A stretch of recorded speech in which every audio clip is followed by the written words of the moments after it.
The Evil Dead franchise has commendable longevity, especially if you consider that none of the films were undisputed commercial successes. The first three, directed by Sam Raimi, became cult works revered by an ardent fan base, which allowed, after 40 years, the series to be revived once again.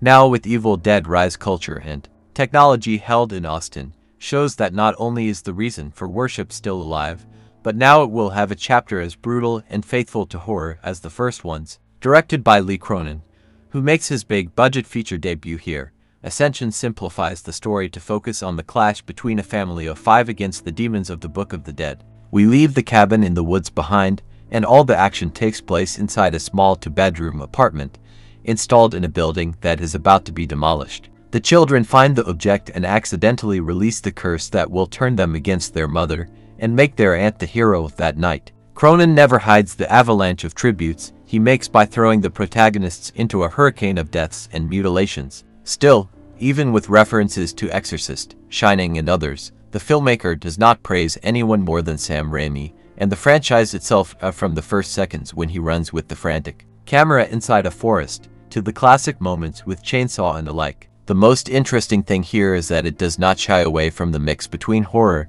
and comedy, a combination that took Bruce Campbell to the level of an idol among fans, and that here is divided between Ellie Alyssa Sutherland and Beth Lily Sullivan. While the first is the perfect face of the demon, the second grows in the final third, empowered by the photography of Dave Garbett, who also made the series based on the franchise Ash vs. Evil Dead. The good choice of cast and script are two of the merits of Evil Dead Rise, but they stand out even for Lee Cronin's keen vision of what the franchise means and especially this type of horror. The simplistic plot turns into a first-class horror show.